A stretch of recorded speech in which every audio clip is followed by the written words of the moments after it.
Bonjour à toutes, bonjour à tous et bienvenue dans l'école du futur. Au programme aujourd'hui, championne du monde des maths, Faith Odunsi, à 16 ans seulement, fait la fierté du Nigeria. Génération Talent, c'est à suivre.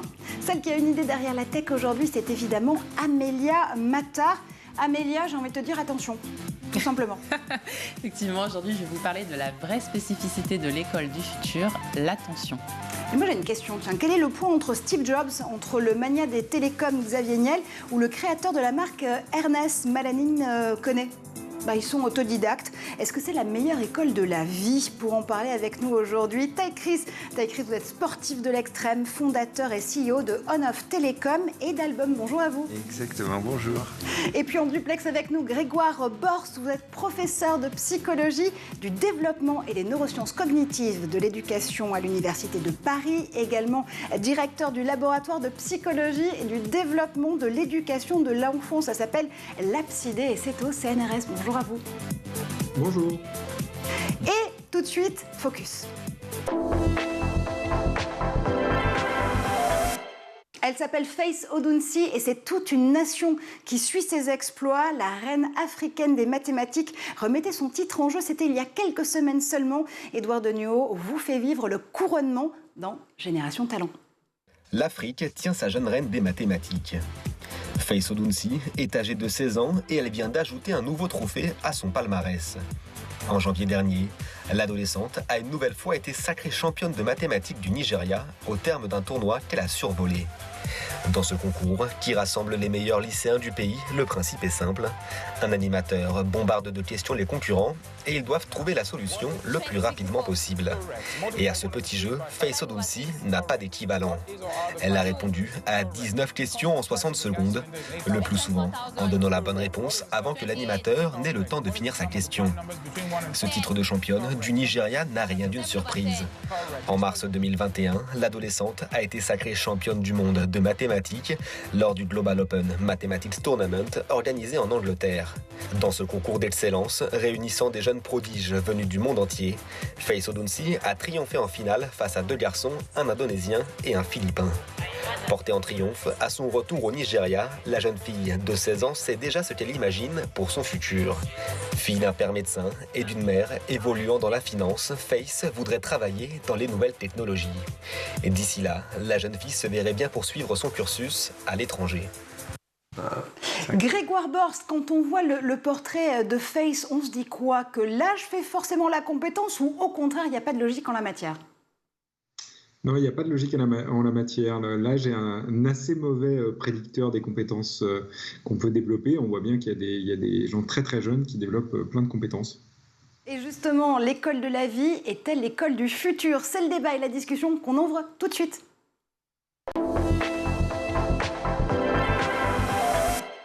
Alors, la route du succès passe-t-elle forcément par les bancs de l'école? Les exemples prestigieux se succèdent en littérature, en sport ou dans l'entrepreneuriat.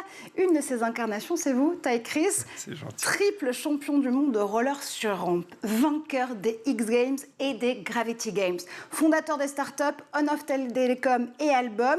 En dialecte algérien, je crois que votre nom signifie être capable. Vous ne pouviez pas rêver meilleur présage? Mes parents, ils ont eu, en tout cas, ils ont inventé ce prénom, quoi. C'est un mot dans un dialecte algérien, mais qui n'était pas utilisé comme prénom. Et au-delà de ce que ça signifie, c'est un prénom très simple et du coup unique. Et ça m'a peut-être aidé dans ma façon de penser différemment, on va dire. Se penser différemment, c'est aussi aborder tous les challenges que vous avez eu à affronter dans votre carrière avec un regard à chaque fois nouveau. Ah, mais à chaque fois nouveau, mais ça partait vraiment de l'essence, c'est-à-dire que mes parents, ils ont décidé de ne jamais me scolariser. Donc quand je dis jamais, c'est même pas une journée en maternelle. Et ils partaient du principe qu'il faut faire les choses avant tout avec passion. Donc c'est-à-dire que dès que j'étais très très jeune, ils m'ont mis aucune barrière en me disant que tout est possible, mais évidemment avec énormément de travail et surtout avec de la passion. Donc j'ai grandi en essayant plein de métiers. Alors j'ai fait, je vous dis, de la broderie, j'étais crépier, j'étais magicien professionnel, j'ai fait plein, j'ai fait du piano, j'ai fait du dessin, j'ai fait tous les métiers inimaginables, j'ai fait du tennis pendant de longues années.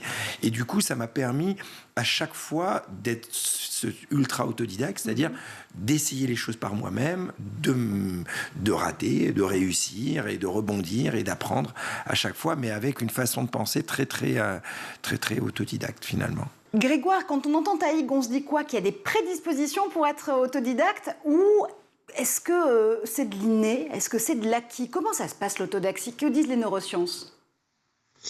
Les neurosciences, elles disent, comme dans d'autres domaines, que c'est une interaction entre effectivement un ensemble de compétences ou en tout cas de facteurs qui jouent de façon très précoce et une interaction avec son environnement. C'est jamais totalement de l'inné, c'est jamais totalement de l'acquis, c'est souvent une interaction entre les deux.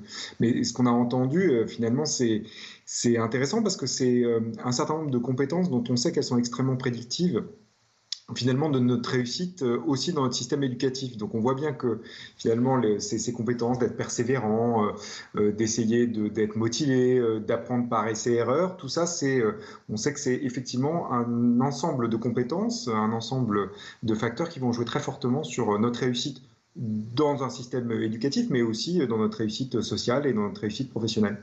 Alors l'autodidactie, si je vous entends bien, messieurs, ça veut dire quoi? Que c'est ce qui nous apprend à apprendre, Taïg? En tout cas, de la façon où moi je l'ai vécu, c'est que il y a bien sûr la théorie qu'on peut imaginer à l'avance, mais la réalité est très très différente de la théorie. Et je me suis rendu compte dans ma vie que il est mieux d'avoir un ultra optimisme en se disant ça va marcher. Bien sûr, je sais que sur la route, il y aura des milliers et des milliers de problèmes. Et jamais imaginer les problèmes, finalement, à plus de 24 heures. Par contre, affiner sa vision constamment avec ce qu'on apprend au jour le jour. Et donc, finalement, je me suis rendu compte qu'il ne faut pas être paralysé avec l'imaginaire de se dire quelles vont être mes difficultés, etc. Que parfois, l'éducation peut apprendre. Parce que quand vous commencez à parler à des experts, par exemple dans le monde des télécoms où je suis aujourd'hui, tous les experts télécoms se disaient ça, c'est pas possible, ça va être très dur. Donc avant même d'avoir commencé, il y avait une armée de barrières. Et on connaît ce proverbe qui dit ils savaient pas que c'était impossible, alors ils l'ont fait. Et donc finalement, cette ignorance du débutant de juste foncer et d'apprendre à trouver ses routes dans l'action est beaucoup mieux. Et j'ai toujours évolué comme ça. Et finalement, ça a été une chance pour moi. Taïg Chris, le Mark Twain des télécoms, tiens. Justement, Grégoire, quand on apprend indépendamment des obstacles, quand on apprend à apprendre en se disant... Bon, les barrières, honnêtement, je ne les vois pas parce que même pour moi, l'idée de me dire que potentiellement il y aurait des obstacles, c'est déjà s'auto-censurer sur la viabilité qu'on peut donner à un projet, sur cette curiosité aussi qu'on a envie de pouvoir assouvir. Est-ce que la première des recettes, c'est de se dire, OK, pas de barrière, on y va? C'est exactement ce qui se passe pour un certain nombre d'élèves. On voit bien qu'ils ont des difficultés dans notre système éducatif parce que précisément, ils ont des barrières. C'est-à-dire qu'ils considèrent qu'ils sont bons ou mauvais en maths parce que maman ou papa étaient bons ou mauvais en maths. Et donc, on voit qu'effectivement, cette espèce d'état d'esprit fixé dans lequel... Finalement, on est le produit de notre environnement familial ou le produit de ce qu'on a été avant, fait qu'effectivement, on a du mal à progresser. Donc, dire finalement qu'on peut toujours progresser, que si on investit de l'effort, si on est motivé par ces apprentissages, on peut progresser, on peut changer.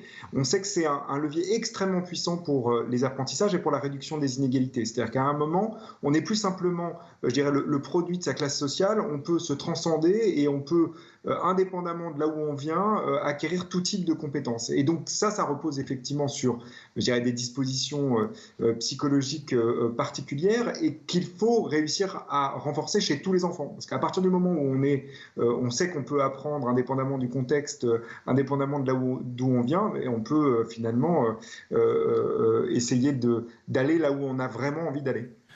Un point pour rebondir sur ce qu'il dit, je me suis rendu compte également que le cerveau est un vrai muscle, c'est-à-dire que si on l'entraîne à constamment essayer de trouver des solutions finalement toute l'année, tous les mois on le challenge, finalement les connexions se font plus rapidement et du coup, dès qu'on est face à un problème, on doit trouver quelque chose d'artistique, d'imaginatif ou quoi que ce soit, et on trouve les solutions beaucoup plus rapidement.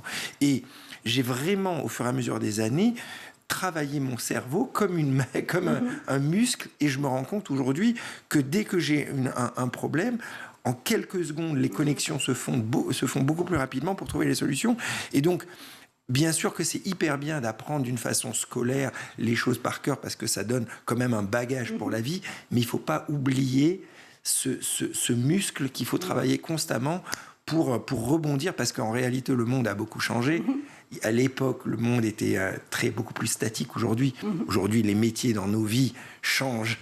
Nos enfants vont faire plusieurs métiers dans leur vie, des métiers qui n'existent même pas aujourd'hui. Donc il faut arriver à s'adapter au monde, et donc cette flexibilité du cerveau est très importante. Ça s'explique ça justement par les neurosciences, Grégoire, cette plasticité neuronale. Est-ce qu'en effet, quand on apprend à apprendre différemment, on développe aussi certaines zones du cerveau qui nous permettent d'être plus agiles, plus résilients, plus adaptables ? Et c'est exactement ce que disait Taïk, c'est que ce qu'on apprend à faire finalement, c'est à faire communiquer et travailler des zones de notre cerveau ensemble. Il faut savoir que notre cerveau, c'est 86 milliards de neurones connectés entre eux par 1 million de milliards de connexions.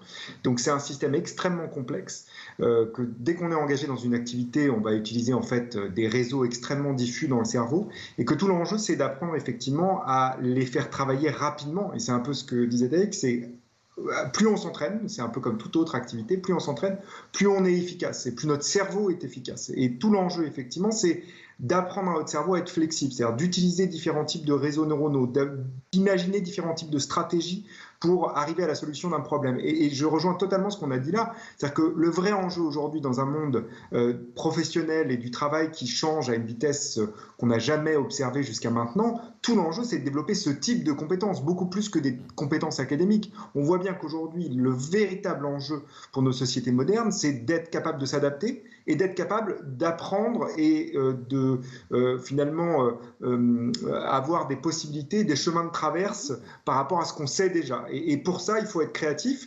Et effectivement, la créativité, elle est en partie empêchée par finalement des effets de fixation qu'on peut avoir, des connaissances qu'on a pu avoir. Et on a notamment des données en neurosciences et en psychologie qui montrent que si vous comparez par exemple dans certains domaines des adolescents et des adultes, parce que les adolescents n'ont pas encore créé ces effets de fixation, ces espèces de connaissances qui sont très ancrées dans notre cerveau, ils sont capables de plus de créativité dans certains types de contextes. Donc il y a un vrai enjeu finalement à laisser notre cerveau ouvert, à laisser notre cerveau capable d'adaptation, parce que la forme ultime de l'intelligence, c'est quand même notre capacité à s'adapter. Pour rebondir également sur ce qu'il vient de dire, moi, vu que j'ai jamais été à l'école, et quand je regarde l'école un peu d'une façon extérieure, j'ai l'impression que les élèves sont beaucoup trop passifs, être juste assis finalement à recevoir l'information et à essayer de l'apprendre un petit peu à la par cœur, etc. Et je me dis qu'il y a vraiment une nouvelle école à réinventer, peut-être moins d'élèves pour le nombre de profs, et que le prof n'intervient quasiment pas, c'est-à-dire que c'est les élèves qui sont que dans l'action pour justement pousser cette interconnexion dans le cerveau, pour avoir l'imagination, pour que toujours il trouve des solutions. Et vraiment, quand l'élève bloque à la fin, là, le prof lui donne le petit coup de pouce pour débloquer. Donc, je vais essayer un jour, en tout cas, peut-être, de créer une école qui soit beaucoup plus basée sur l'autodidacte et sur le faire. Bon, dans un scoop, du coup, dans l'école du futur, le prochain business de Taïk Chris, c'est de l'EdTech. Et oui, vous l'aurez entendu ici, sur ce plateau. Justement, c'est intéressant ce que vous dites là, Taïk, parce que ça nous permet d'appuyer là où ça fait mal, si j'ose dire. C'est-à-dire que le fait d'apprendre à apprendre, le fait d'être autodidacte, ça permet de mettre en lumière ce qui finalement ne va pas forcément si bien dans notre système scolaire actuel. C'est les limites du parcours pédagogique qui sont ici mises en lumière, Amélia. En tous les cas, ce qui est intéressant dans ce que dit Taïk, et ce qui fait clairement référence à une citation de Mère Montessori, je la cite en disant ça, elle dit « L'enfant n'est pas un vase qu'on remplit, mais une source qu'on laisse jaillir ». Donc c'est vraiment ça l'idée, c'est qu'il faut qu'on arrive à être moins dans cette posture effectivement d'information descendante envers l'enfant, et plus dans l'incitation à rendre l'enfant acteur de ses apprentissages, et de manière à ce qu'il puisse effectivement réussir le mieux possible. Grégoire, désolé, juste pour rebondir également là-dessus, bien sûr, l'école va être très très importante d'être réinventée, mais l'éducation même des parents est également extrêmement importante, parce que si l'école fait un super travail et que les parents cassent ça à la maison. Moi, la chance que j'avais, c'est avant tout que mes parents avaient une intelligence éducative, psychologique, qui m'ont permis d'avoir toute cette voilà, ces barrières cassées. J'ai regardé justement avant-hier le film Les choristes, que j'avais jamais vu, et on voit le prof de chant qui justement aborde l'éducation de ses élèves très très très très différent. Donc par exemple, cette école du futur que peut-être je ferai un jour, la première chose que je ferai, c'est faire passer un examen aux parents pour être sûr qu'ils aient cette liberté d'esprit pour donner à leurs enfants. Vous voyez ce que attention, on va prendre des royalties sur les prochaines business. Clairement là-dessus, moi je suis née à Bondy, j'ai grandi, j'ai fait toute ma scolarité en REP, et si je retiens une seule chose de l'éducation de mes parents, c'est qu'ils m'ont répété presque quotidiennement, tout est possible. Et voilà, je pense que sans effectivement ce mantra, j'aurais pas, je me serais pas permise d'aller vers des études supérieures, d'envisager des grandes écoles, etc. Grégoire, l'impact justement de l'environnement, de la famille, des pères, de ces apprenants et apprenantes qui justement sont agiles, sont résilients, ça compte pour quoi? Allez, 80% finalement de la capacité justement à apprendre? Non, ça compte peut-être pas pour 80%, mais c'est sûr que notre milieu familial joue très fortement sur nos apprentissages. Pas que notre milieu familial, là où nous sommes nés, là où nous grandissons, parce que notre cerveau continue à se développer jusqu'à 20 à 25 ans, qu'il est très très façonné par notre environnement, et notamment par notre environnement social. Il faut bien prendre conscience que quand vous regardez les courbes de croissance cérébrale, elles vont être différentes dès 4 mois après la naissance entre des enfants qui sont nés dans un milieu favorisé et des enfants qui sont nés dans un milieu défavorisé. Et tout l'enjeu de l'école, de façon globale, alors moi je suis totalement séduit par ce qu'on dit là sur l'école, c'est-à-dire qu'il faut réinventer cette école pour qu'elle donne les mêmes armes à tout le monde. Et effectivement, il y a un enjeu, et là je rejoins encore ce qui a été dit, c'est l'enjeu de la coéducation. C'est-à-dire que, évidemment que les parents sont des vecteurs d'apprentissage et qu'il faut qu'ils libèrent le champ des possibles d'une certaine manière pour leurs enfants. Et que c'est un peu ce qu'on essaye de faire en ce moment. On a une étude avec Sciences Po où on essaye d'aider sur 120 classes certains parents qui viennent de milieux défavorisés justement, et on essaye d'évaluer ça de façon un peu scientifique. Qu'est-ce que ça peut apporter effectivement d'avoir des informations sur la façon dont on peut soutenir les apprentissages de l'enfant en CP. Et c'est vrai que c'est pas évident quand on est parent, on ne sait pas forcément ce qu'il faut faire. L'enjeu, c'est pas de leur apprendre à lire, à écrire, à compter, mais c'est de donner, et c'est tout ce qu'on a dit depuis le début de cette émission, c'est de leur donner finalement la potentialité d'apprendre, de leur ouvrir les possibles, et en apprenant à être motivé, à être persévérant, à pouvoir. Et ça se travaille dans plein d'autres activités que les activités scolaires. Oui, mais d'ailleurs, l'autodidaxie n'exclut pas le diplôme. On peut très bien avoir un parcours scolaire un peu plus classique d'une part et avoir un espace de liberté où on apprend à apprendre au quotidien, Taïg. Non, là 100% d'accord. Justement, c'était une des faiblesses un petit peu de mon éducation, c'est qu'il y avait peut-être un peu trop de laxisme sur certains points, et du coup, j'avais des lacunes par rapport à d'autres élèves sur l'écriture, sur l'orthographe, sur les maths. Par exemple, en maths, je suis une brêle. Vous voyez ce que je veux dire? Donc, j'avais quelques lacunes qui m'ont malheureusement, évidemment, un peu bloqué dans certains business que je voulais faire, etc. Heureusement, le côté de travail a pu compenser, mais c'est clair que si j'avais, dès mon plus jeune âge, pu avoir, par exemple, l'anglais, aujourd'hui je le parle très bien, mais je ne le parle pas avec zéro accent, j'ai toujours l'accent français. Je pense qu'aujourd'hui, dans ce monde mondialisé, c'est important que les jeunes apprennent des langues étrangères vraiment nativement, parce que c'est un monde où il faut le parler, par exemple, un anglais parfait. Donc, il faut à la fois avoir ce côté autodidacte, mais quand même quelques bases qui sont universelles, qu'il faut absolument avoir parfaitement. Grégoire, sur cette question justement de autodidaxie plus diplôme, est-ce que c'est finalement le bon curseur, le bon mix à avoir ? On va dire, je vais vous faire une réponse qui est dépendante des entreprises. Finalement, on sait bien qu'aujourd'hui, dans les entreprises, il y a un poids du diplôme qui est extrêmement important. Notamment, le salaire va être calculé en fonction de votre diplôme.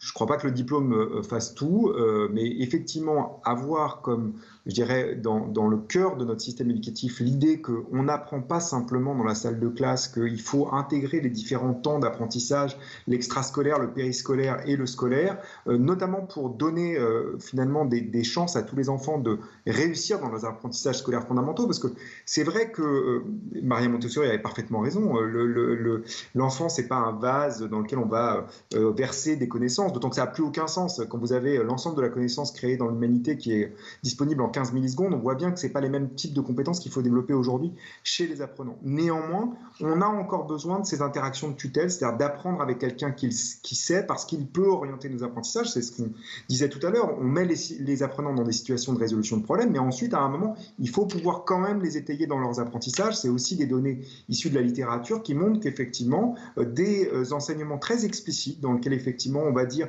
quelles sont les compétences qu'il faut développer, quand est-ce qu'il faut les développer, faire un retour à l'apprenant sur sa courbe d'apprentissage, ça, c'est des leviers qui marchent réellement pour booster l'apprentissage. Il y a aussi un point qu'il faut, à mon avis, souligner, c'est que dans tout le monde éducatif, dans tout ce milieu éducatif, finalement, les enfants sont éduqués pour apprendre à travailler sur des métiers dits un petit peu inintéressants.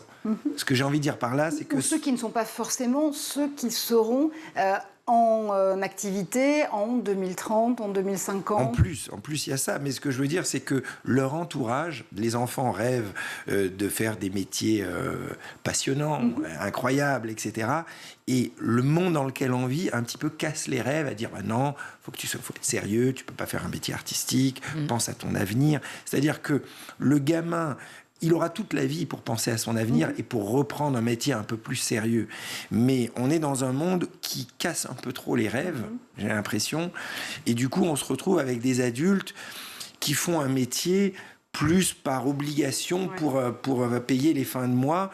Et ils n'ont même pas tenté la chance de se dire je vais essayer de faire une vie autour d'un métier qui me passionne avant tout. Donc je pense qu'il faudrait essayer. En plus, il y a tellement d'opportunités. Maintenant, avec le monde de l'Internet et de la technologie, il y a plein de nouveaux métiers qui peuvent se faire de chez soi, de partout, etc. Donc il faudrait essayer de dire qu'avant tout, c'est la passion qui doit drainer les projets futurs. Et bon, si vraiment ça ne marche pas, on pourra toujours rebondir à quelque chose un peu plus ennuyeux. Mais c'est pas... Voilà.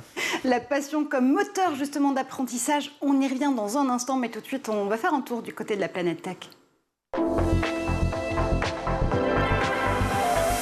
Mais que nous réserve le zap de Cheryl Jessica Isenge? On regarde tout de suite ensemble. Something's got Jesus.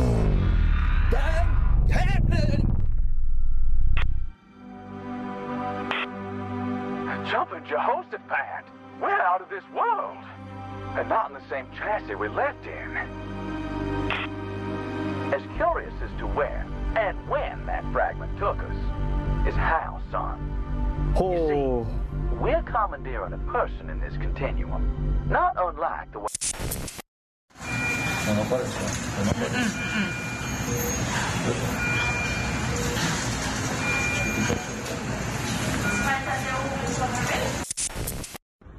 Tá preparado?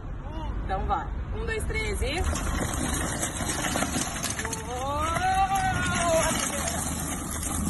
E agora nós vamos pra segunda. A segunda. E agora. Tênis.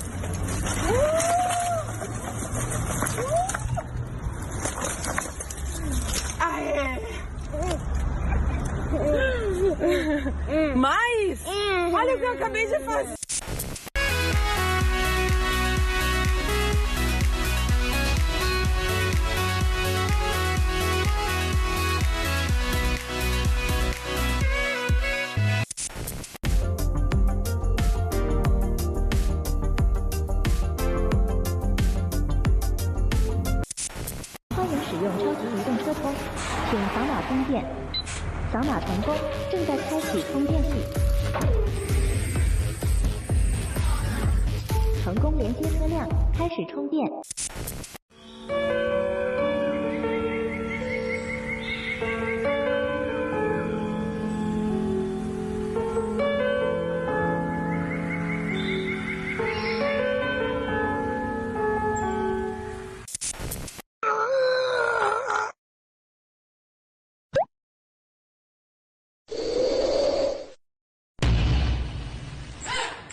sur le plateau de l'école du futur, toujours avec Ty Chris, sportif de l'extrême, triple champion du monde de roller, fondateur et CEO de On-Off App, On-Off Télécom et Album. Et puis avec nous en duplex, Grégoire Borst, directeur du laboratoire de psychologie et du développement et de l'éducation de l'enfant, la PsyD au CNRS. Dans un instant, on reprend justement cette discussion sur l'école de la vie, sur la façon d'apprendre à apprendre et de s'inspirer, d'ouvrir nos possibles. Mais d'abord, Amélia Matar a une idée derrière l'attaque.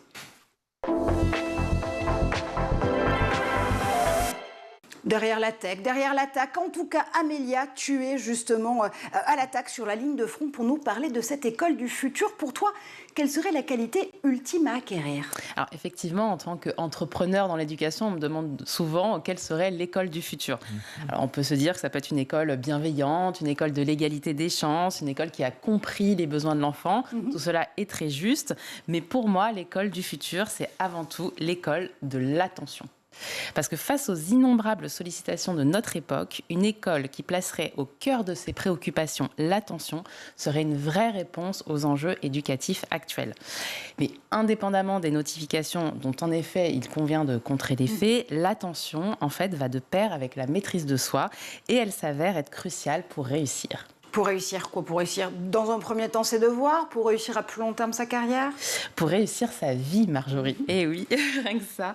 Vous connaissez peut-être le test du marshmallow. C'est l'une des expériences de sciences sociales les plus connues. Ce test a été mis au point en 1972 par le psychologue Walter Mischel, psychologue de l'université de Stanford. Et le principe est simple. Le chercheur propose à un enfant une guimauve et il lui précise que s'il arrive à patienter, jusqu'à son retour, il en aura une seconde. Et les chercheurs vont ensuite regarder le niveau de maîtrise de l'enfant pour obtenir la seconde guimauve. Près de 550 enfants de maternelle ont passé ce test et ont été suivis pendant 30 ans. Donc c'est énorme et c'est sans équivoque. La réussite à ce test est prédictive de la réussite scolaire des enfants, mais plus encore, 30 ans plus tard, les meilleurs élèves au marshmallow test sont ceux qui réussissent le mieux socialement, économiquement et même physiquement. Ils ont une meilleure santé, une vie sociale plus épanouie et des jobs plus intéressants. Mais du coup, alors c'est quoi la réponse ? C'est-à-dire comment réagissent ces jeunes ?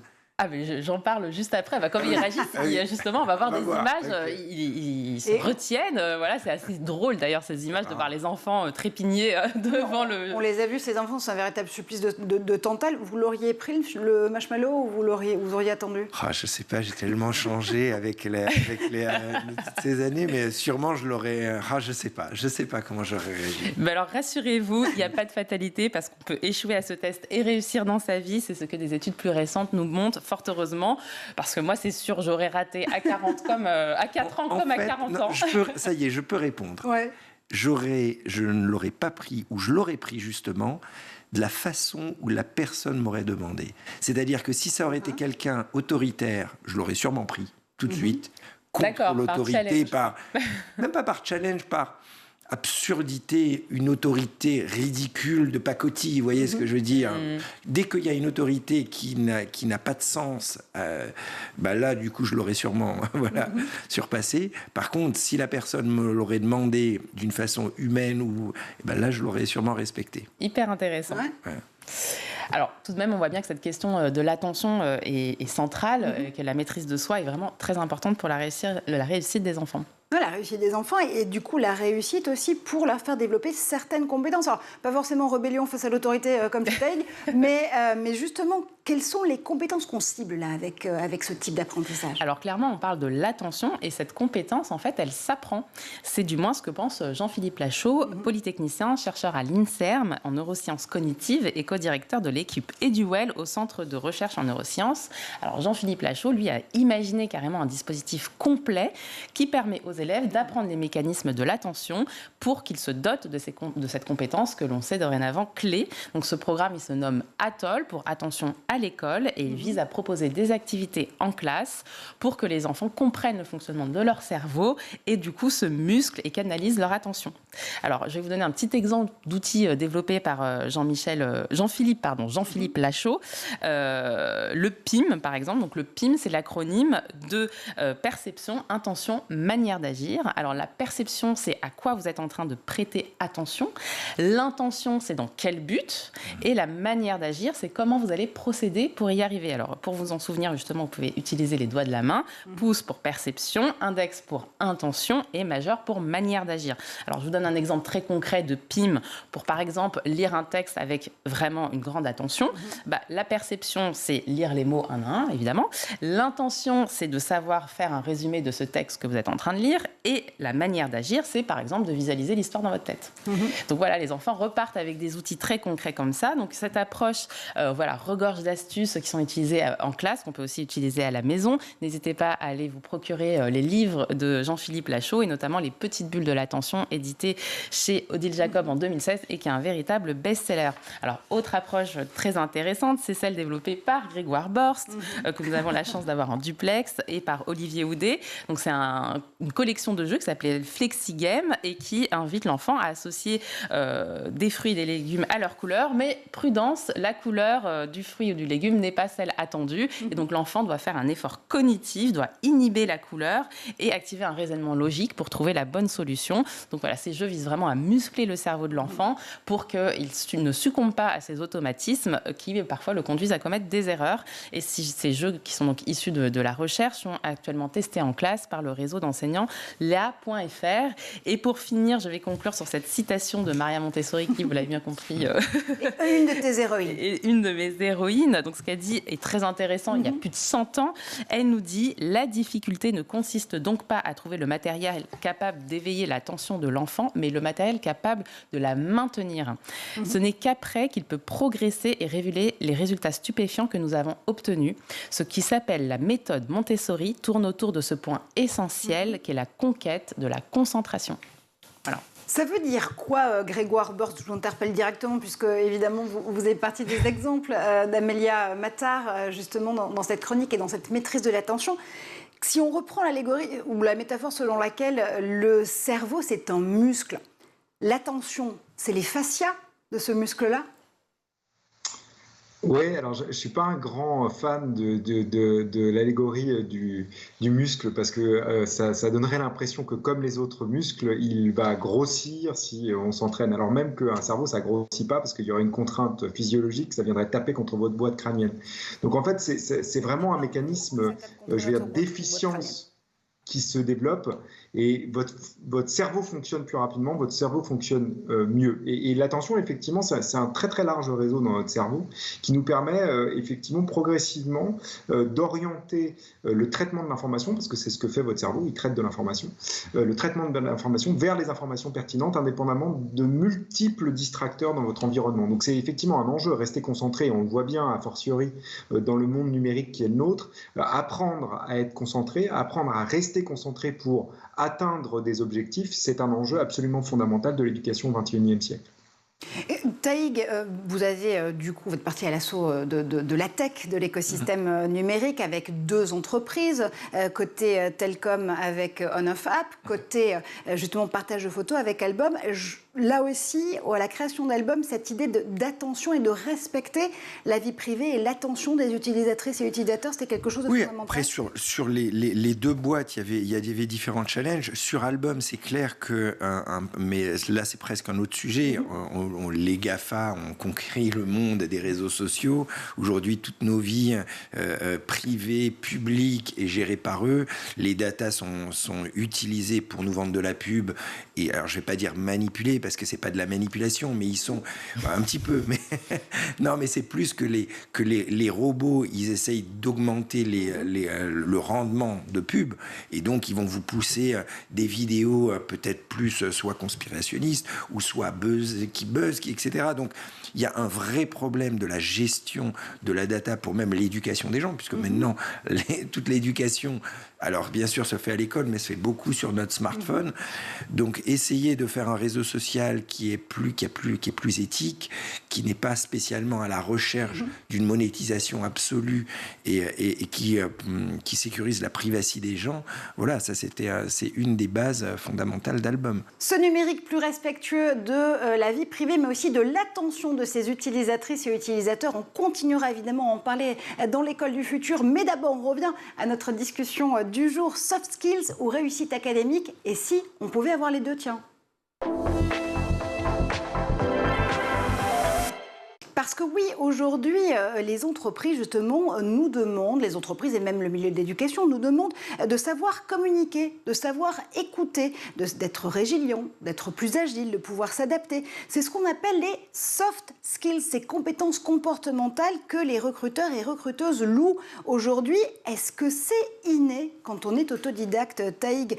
En tant qu'entrepreneur, quelles sont les qualités que vous allez chercher au sein de vos équipes? Alors, pour répondre aux deux questions, donc la première, je ne pense pas que ce soit inné du tout, ça s'apprend et ça fait partie également en tout cas de l'école du futur qu'on doit faire, c'est-à-dire que les élèves doivent faire par exemple beaucoup plus de cours de théâtre pour apprendre à travailler avec leur imaginaire, avec leurs émotions et savoir communiquer. Je veux dire, moi quand j'ai commencé les premières émissions télé, je ne savais pas du tout parler à une caméra, comment me positionner, etc. J'ai fait pas mal de cours de comédie pendant ma jeunesse et évidemment ça m'a énormément aidé. J'ai fait de la magie pendant pas mal d'années et ça m'a énormément aidé à prendre la parole en public, à savoir gérer l'attention, à savoir présenter quelque chose. Donc j'ai eu la chance d'avoir une école un peu de la vie en ayant beaucoup d'interviews qui m'a obligé de devenir bon là-dessus, d'avoir fait ces cours de comédie, cette magie. Mais donc finalement l'école doit quand même construire différents ateliers pour que les élèves et que tous les jeunes savent communiquer. Aujourd'hui, on a besoin de savoir s'exprimer, savoir présenter un truc. Voilà. Et après, la deuxième question... C'était justement en tant qu'entrepreneur, quand vous devez recruter des équipes, est-ce que justement c'est quelque chose, ces compétences comportementales auxquelles vous adressez une attention toute particulière? Alors moi, un des éléments les plus indispensables quand j'embauche des gens, c'est vraiment l'aspect... passion est dans le même bateau, c'est-à-dire que je vais moins regarder la liste de diplômes, parce que déjà j'arriverai même pas à lire le CV suffisamment bien pour comprendre la subtilité dessus. Ce qui va m'importer, c'est que cette personne soit sérieux dans son comportement, c'est-à-dire que honnête dans la relation. Moi, je suis honnête avec les gens et j'ai besoin que les gens soient honnêtes avec moi et que je leur explique ma vision, qu'on soit aligné sur la vision et passionné en même temps et qu'on parte ensemble. Et même si la personne n'est pas extrêmement compétente dans son domaine, au contraire, j'aime donner la chance à des gens de monter en compétences, puisque moi j'étais incompétent dans plein de domaines et à force de travail, j'ai bien vu qu'on peut devenir un expert, même dans les télécoms. Donc c'est ça, je vais dire, c'est l'aspect humain et passion qui prime. Donner sa chance aussi à l'autre. Grégoire, quand on arbitre cette question des soft skills par rapport à l'excellence académique, ça veut dire quoi? Que le quotient émotionnel prend du galon sur le quotient intellectuel? Bon, on peut le dire comme ça, mais c'est vrai que c'est un vrai enjeu, puisque maintenant on sait que, indépendamment de la vision que vous avez de l'éducation, vous ayez une vision de l'éducation qui soit, je dirais, pour le capital humain, c'est-à-dire créer de la richesse économique, ou vous ayez une vision de l'éducation qui est plutôt centrée sur l'épanouissement humain et l'idée et le bien-être des individus dans la société. Ces deux notions de l'éducation et ces deux finalités de l'éducation, elles renvoient toutes finalement au même prédicteur, c'est-à-dire ces soft skills, ces compétences transverses, plus socio-émotionnelle, c'est-à-dire cette capacité à être altruiste, à travailler en équipe, être capable de coopération. Et tout ça, effectivement, et c'est ce qu'on a bien dit tout à l'heure, ça s'apprend. C'est-à-dire qu'il ne faut pas penser qu'effectivement, de façon innée, on sache faire cela, même si on a les briques de base. Le bébé, effectivement, est déjà très orienté vers les individus qui ont des comportements prosociaux. Néanmoins, c'est quelque chose qui doit pouvoir se construire, et il doit pouvoir se construire à l'école. Et il faut que l'école ait comme enjeu de pouvoir développer ça. Et ce n'est pas un espèce de vœu pieux. Il y a des systèmes éducatifs qui ont comme objectif et comme seule finalité de développer ses compétences socio-émotionnelles. On continue à apprendre à lire, écrire, compter, raisonner, faire de l'histoire, géographie et des maths, mais dans toutes ces matières, on dit comment on fait pour développer aussi ces compétences transverses, ces compétences socio-émotionnelles dont on sait qu'elles sont absolument maintenant cruciales pour le monde du travail et puis pour notre vie en société. Est-ce que ça veut dire qu'il y a des pays, concrètement aujourd'hui, qui réussissent mieux que nous à mettre en avant ces compétences, justement, qui relèvent du savoir-être plus que du savoir, qui arrivent vraiment à mixer les deux ?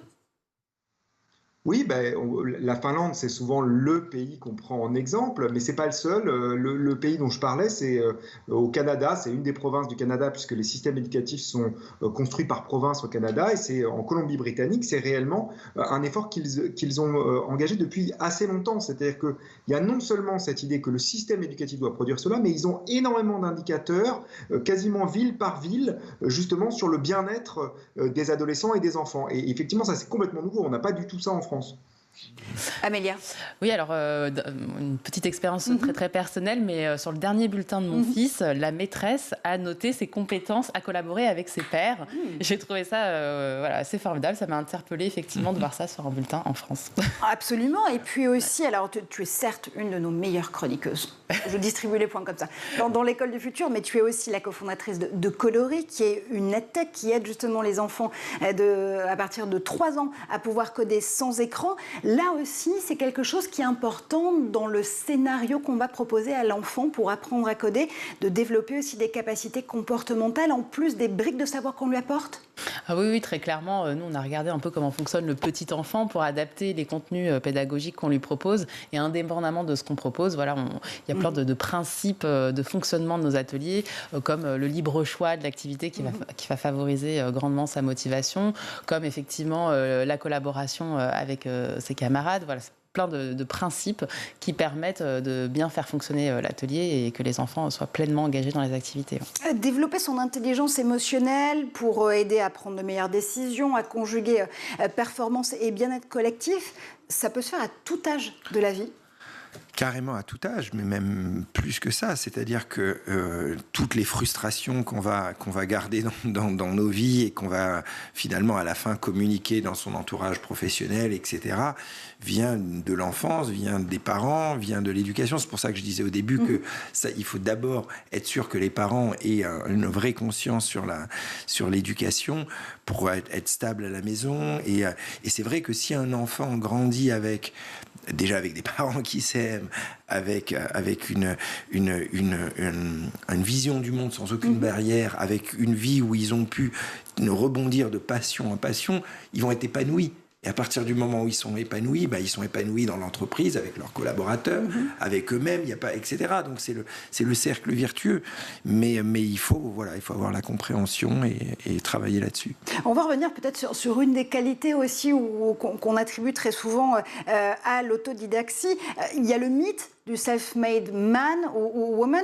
Et il y a parfois aussi le syndrome de l'imposteur. Sauf que l'autodidacte, lui ou elle d'ailleurs, ne triche pas parce que sa lecture du monde, c'est avant tout elle-même, lui-même. C'est se connaître d'abord pour pouvoir réussir à aller jusqu'au bout de ses passions et jusqu'au bout de l'apprentissage. Alors déjà, les autodidactes, en tout cas, qui ont réussi dans le monde de l'entreprise, etc., en réalité, ils n'ont jamais réussi seuls. Ils ont réussi avec une énorme équipe. Donc même, c'est vrai qu'il y a toujours besoin d'avoir le capitaine qui donne la vision, mais le capitaine ne peut pas y arriver seul sans toute cette équipe.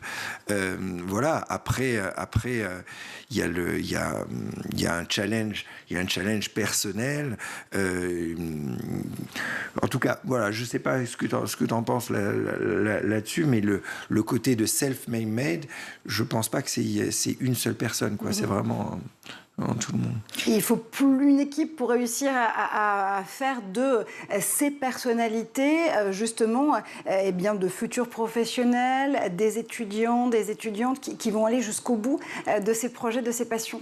Alors moi je ne suis pas particulièrement autodidacte parce que j'ai suivi un cursus scolaire, mais là où je me sens un peu quelque part autodidacte, c'est dans mon orientation, parce que j'ai dû choisir seule et bien comprendre toute seule comment fonctionne le système français pour pouvoir tirer mon épingle du jeu. Et clairement, à chaque fois, je suis tombée sur des personnes qui m'ont tendu la main, et c'est un chaînon de personnes qui à chaque fois m'ont accompagnée, m'ont emmenée à l'étape d'après et qui m'ont permis d'être aujourd'hui là où je suis. Grégoire, justement, le fait de se dire qu'un self-made man, une self-made woman, ce n'est pas forcément quelqu'un de solitaire, qu'il faut en effet un entourage familiale, amicale des enseignants, des enseignantes, des collaborateurs ou des collaboratrices pour pouvoir faire progresser ces réussites. C'est ça la clé. On n'est jamais seul quand on est autodidacte. On n'est jamais seul quand on est autodidacte, on n'est jamais seul quand on apprend. Il faut bien avoir conscience de ça. Le groupe nous apporte énormément. On va piocher finalement des compétences qu'on n'a pas dans le groupe. Ça va nous servir à acquérir de nouvelles compétences. Et il y a effectivement tout un enjeu dans les apprentissages, c'est qu'on apprend par observation, on apprend par imitation, on apprend dans des contextes sociaux. Et c'est pour ça que l'intelligence artificielle et le numérique ne remplacera jamais l'apprentissage et les interactions sociales qui forment finalement le terreau de l'ensemble de nos apprentissages. Donc il ne faut pas avoir peur finalement de ce que peut apporter le numérique. Ça apporte plein de choses pour les apprentissages, mais on continuera à apprendre parce qu'on est des humains et une espèce éminemment sociale. On a besoin des autres pour apprendre. Apprendre à apprendre tout au long de la vie. Merci infiniment Grégoire Borst d'avoir été avec nous pour cette émission. Merci aussi évidemment à Taï Chris pour tous ces défis. Sportif de l'extrême, entrepreneur de l'extrême aussi, on peut le dire? On peut dire, carrément. Merci, et vous reviendrez évidemment très bientôt pour nous parler justement de ces enjeux numériques, d'albums de On-Off Télécom et peut-être de votre futur AdTech. Exactement. Et merci évidemment infiniment à Amélia pour ses idées derrière la tech. Merci à vous de nous avoir suivis. On se retrouve très vite sur tous les réseaux sociaux avec le hashtag l'école du futur. On se dit à demain. Restez connectés.